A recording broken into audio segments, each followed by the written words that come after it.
मध्याह्न भोजन में झिटिपिटी टिटलागढ़ मुरी बहाल ब्लॉक बड़ तेंतुली खुंटी स्कूल में बहु छात्र छात्री असुस्थ हो पड़ते। स्कूल में मध्याह्न भोजन खाई अनेक छात्र छात्री असुस्थ होइतवार खबर सामना आसुची। तेबे छात्र छात्री को टिटलागढ़ हॉस्पिटल को स्थानांतर कर सेठारे असुस्थ छात्र छात्री चिकित्सा जारी रही। मध्याह्न भोजन खाइबा परे छात्र छात्री माने बांती करथिले, परे परे सेमाने असुस्थ हो पड़ते। अन्य पक्षरे आंबुलांस पहुंचबारे विलंब नहीं किछि अभिभावक सेमानक पुओ झियो को बाइक रे टिटलागढ़ डाक्तरखाना को आनिथिबा जणा पड़छि। एक डाक्तरी दल विद्यालय में पहुंची चिकित्सा आरंभ करछन्ती। घटना नहीं ग्रामवासी मध्य तीव्र असंतोष प्रकाश पाइछि।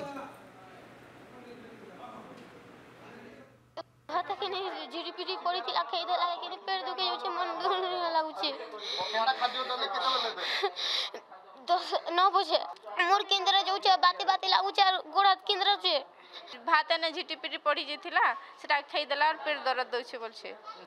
टीचर मैंने किसी नहीं बोलबार से रांधवा लोग बोलुछन आम नहीं देखी आर भूले दी देनु बोलुछन से मैंने जेहेतु रांधुछन से मैंने टिके भल कर देखबार कथा छुआ मन के दबार कथा से मैंने अवहेला ही कर रांधी दौन जनता पाले सेंता दी दौन से छुआ तो छुआ मन काना जानबे से दबार बाल्टी ने झिटिपिटी मलाटा बाहरी गला तारपर सागे सांग से रंधनियान मैंने मास्टर को डाकी देखाई देले आ खाद्य को बंद करदे आ नहीं दी ताहार पर जेन 70-80टा छुआ खाई सेमनकर भितरे छुआ मैंने पेट दर्द होछे बोलिकी कहबार सांगे आमे से छुआ ट्रिटमेंट करवाली टिटलागढ़ हॉस्पिटल के आनिक।